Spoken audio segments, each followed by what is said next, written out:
Bonjour à tous et à toutes, j'espère que vous allez bien. Aujourd'hui on s'intéresse à la figure plutôt oubliée, voire méconnue de Charles-Édouard Stuart, plus connu sous le nom de Bonnie, Prince Charlie ou le jeune prétendant.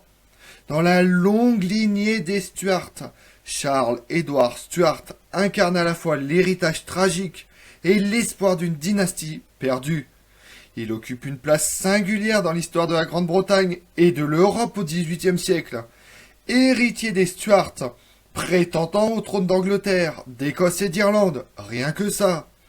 Il fut au cœur des luttes dynastiques et politiques qui marquent la période.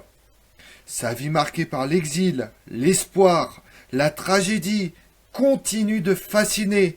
Est-ce qu'elle vous fascine? Est-ce que vous le connaissiez? Vous me direz en commentaire.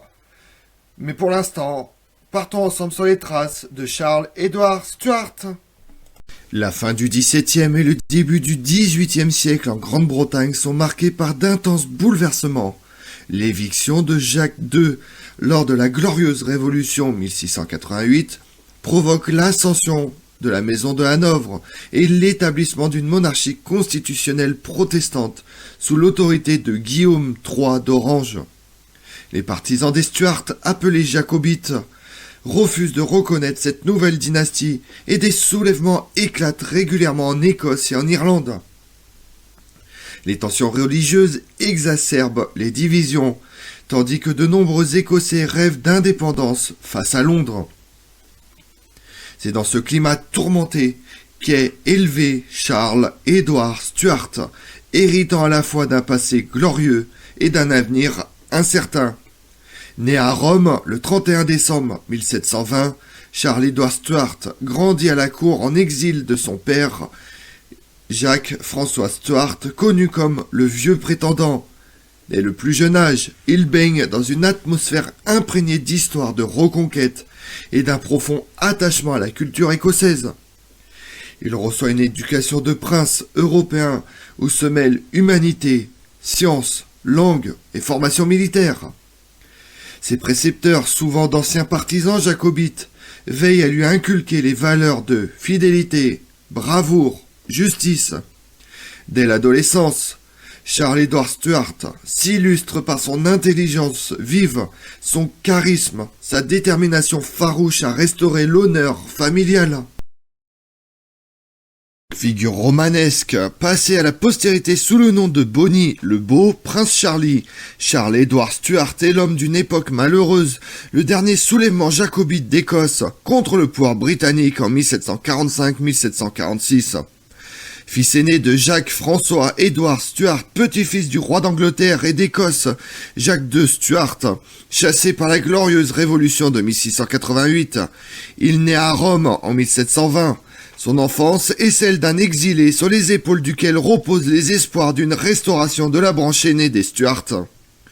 Après la vaine tentative de son grand-père dans les années 1690, puis de son père, le Vieux Prétendant à l'occasion des insurrections de 1715-1716 et de 1719, la cause jacobite est en berne, désignant ceux qui soutiennent les droits de la lignée de Jacques II au trône d'Angleterre et d'Écosse.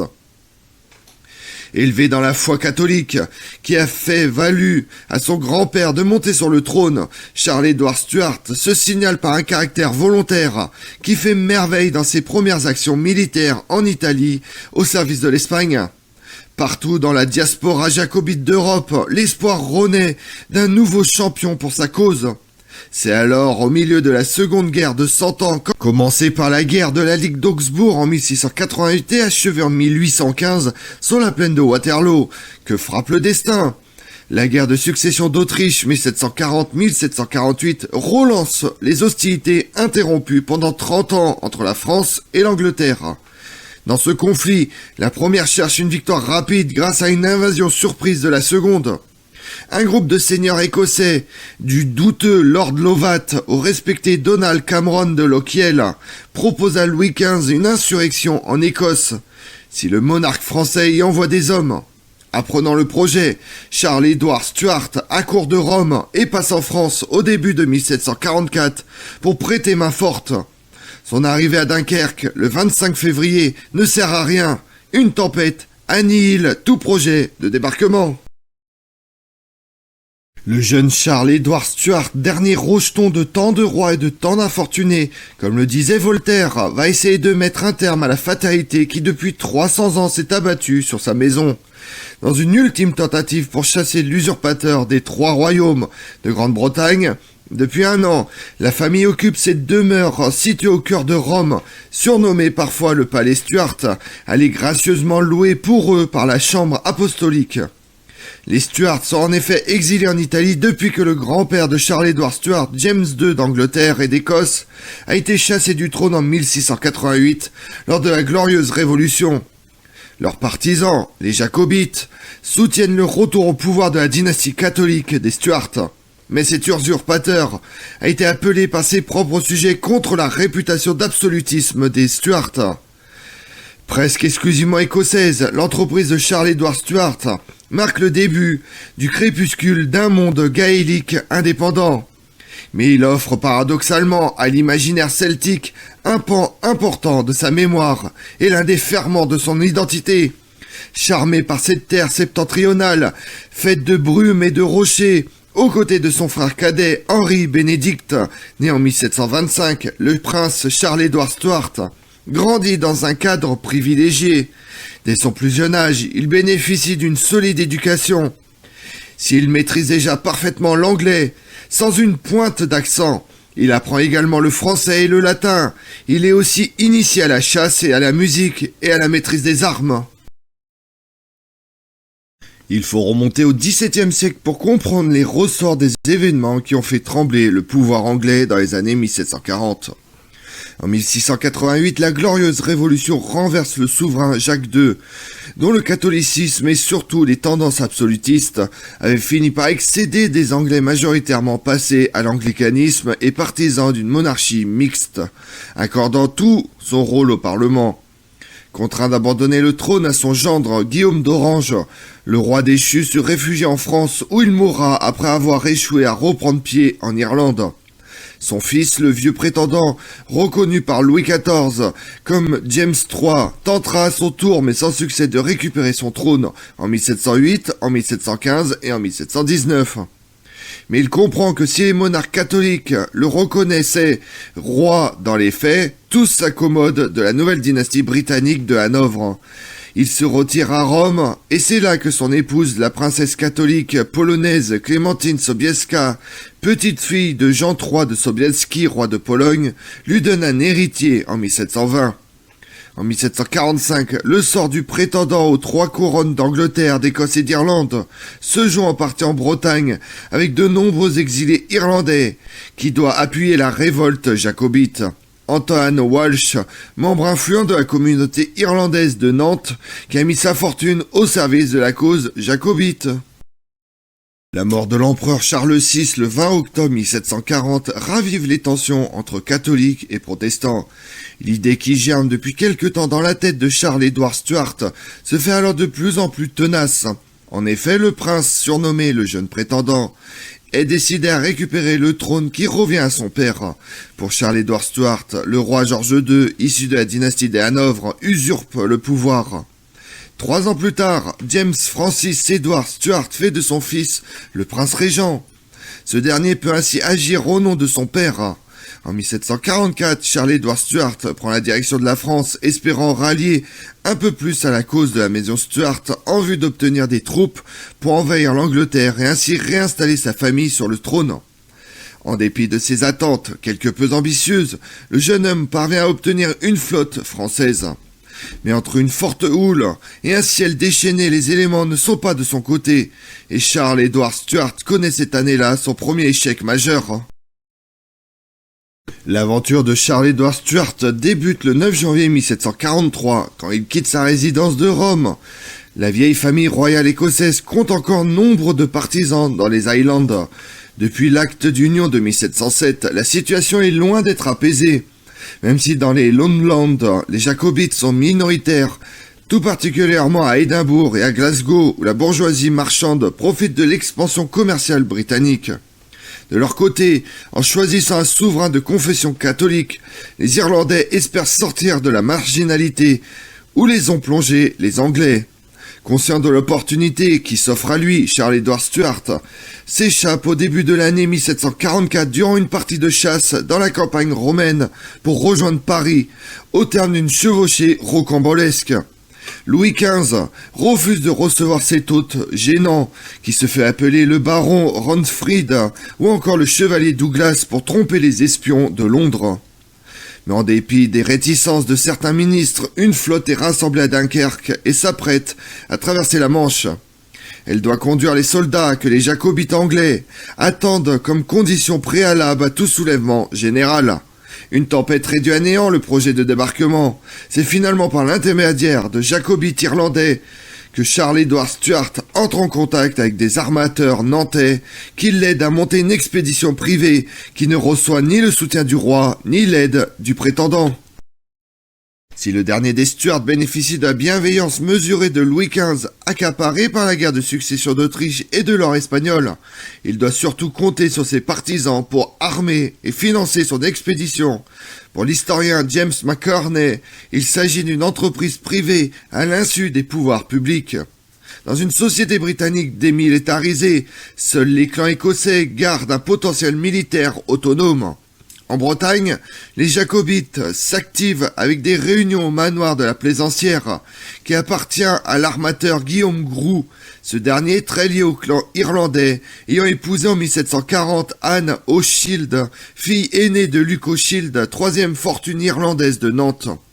Au début du mois de juin 1745, en compagnie de ses fidèles, Charles-Édouard Stuart quitte Paris.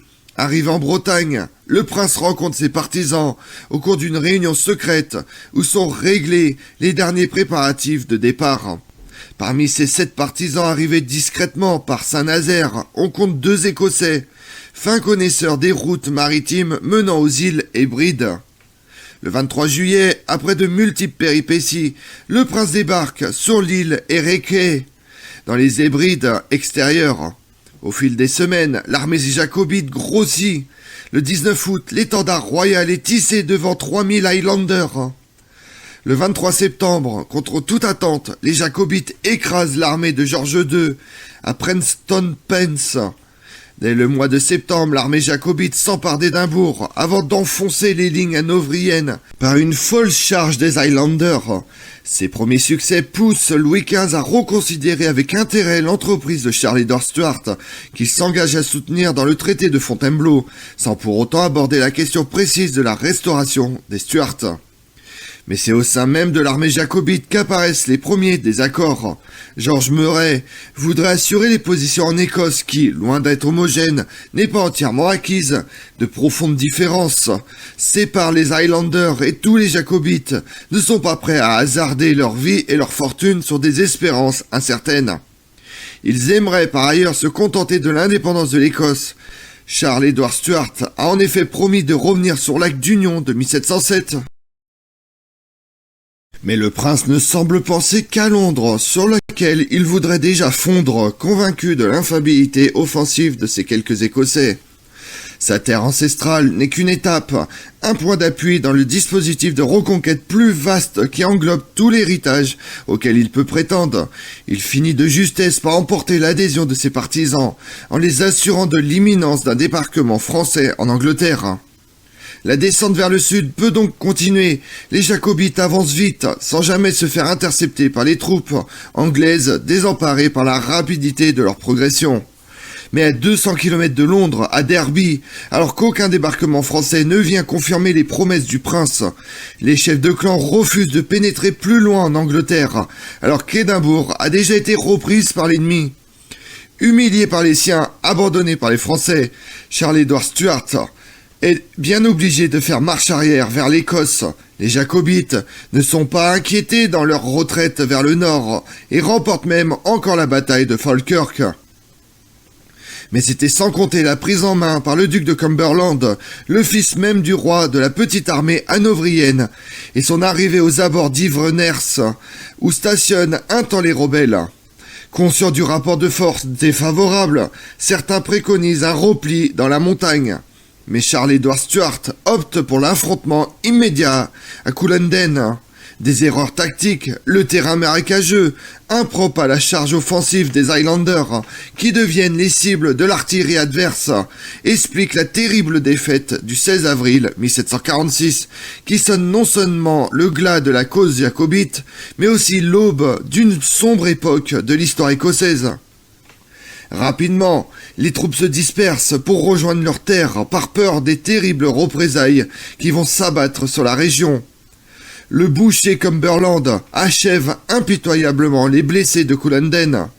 Les exactions vont durer des mois et vont être suivies d'une série de lois visant à éradiquer le système même des clans écossais. Les chefs perdent leur pouvoir juridique sur les hommes et sur leurs terres. Les armes sont confisquées, le port du tartan est interdit, la cornemuse bannie. Quant à Charles-Édouard Stuart, il a été extrait de force du champ de bataille par ses plus proches compagnons. C'est le début d'une cavale de 5 mois en Haute-Écosse. Sa tête est mise à prix, mais le sens de l'honneur des clans le protège. Caché dans les îles les plus inabordables, dans des grottes, il parvient toujours à s'échapper dans des conditions les plus extravagantes. C'est ainsi déguisé en servante qu'il glisse entre les mains de ses poursuivants, grâce à l'héroïque Flora MacDonald. Cette vie aventureuse se termine en septembre 1746, lorsque Charles-Édouard Stuart parvient à s'embarquer pour la France, convaincu que le roi Louis XV a désormais une faute à réparer. Sous couvert d'un anonymat dont personne n'est dupe, il devient la coqueluche de la cour qui ne tarde pas à lire avec enthousiasme le récit de ses aventures, qu'il n'hésite pas à embellir.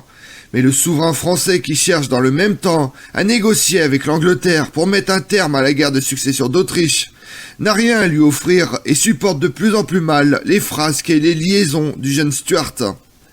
Alors que le traité d'Aix-la-Chapelle de 1748 garantit les couronnes de Grande-Bretagne au Hanovre et que la France se voit interdire d'accueillir sur son territoire l'héritier Stuart, le prince refuse obstinément les offres de pension à l'étranger ou de mariage du roi de France. Il est finalement chassé du royaume, ce qui provoque un véritable scandale dans l'opinion. Commence une vie d'errance, bien moins héroïque que son épopée écossaise. Le prince, dont le caractère rancunier est de plus en plus passionnel, se brouille avec son entourage. Lui qui ne vit qu'avec des subsides envoyés par les jacobites, participe encore à d'innombrables intrigues, tel le complot d'Elibank durant l'été 1752, sans qu'aucune n'aboutisse. On le voit en Prusse, pour chercher du soutien auprès de Frédéric II, mais il est trop tard. Le règne de George III et l'action de son ministre, Pitt, semblent faire l'unanimité en Angleterre. Grâce à son frère Henri, cardinal d'York, il parvient à revenir à Rome, trop tard cependant pour se réconcilier avec son père qui meurt en janvier 1766. C'est là qu'il épousera en 1772 Louise de Stolberg et finira sa vie. Une vie misérable, marquée par les dérives de l'alcool et les désastres conjugaux. À sa mort le 30 janvier 1788, ses droits dynastiques reviennent à son frère, qui en 1807 fera du roi George III son légataire universel, abandonnant ainsi le patrimoine Stuart aux Hanovres, pourtant si longtemps combattu. Mais si la cause politique de Charles-Édouard Stuart s'effondre, sa légende, elle, survit et même s'amplifie.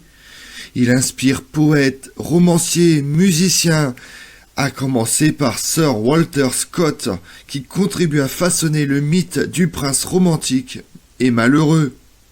Les chansons populaires, les fresques historiques, les récits oraux perpétuent sa mémoire dans toute l'Écosse, faisant de lui le symbole d'une identité blessée, mais fière.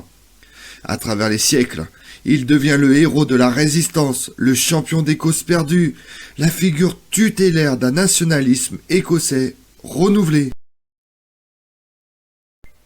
Comme on l'a vu, Charles-Édouard Stuart est une figure tragique, mais aussi légendaire, qui a profondément marqué l'histoire britannique, mais aussi européenne, du fait de l'implication du Royaume de France, grand ennemi de la monarchie britannique. Son parcours, fait de rêves contrariés, de luttes acharnées, interroge sur les dynamiques du pouvoir, les limites de l'héroïsme, la construction des mythes nationaux. Son héritage, à la fois poétique et culturel, continue de susciter l'intérêt et l'étude. Je vous remercie d'avoir suivi cette vidéo en ma compagnie. Si vous voulez connaître mes autres vidéos, retrouvez-moi sur ma chaîne YouTube Tout sur l'Histoire avec Damien, mais également sur les réseaux sociaux, Twitter et Instagram, Histoire Damien. Et pensez à liker, commenter et vous abonner. Je vous remercie à tous.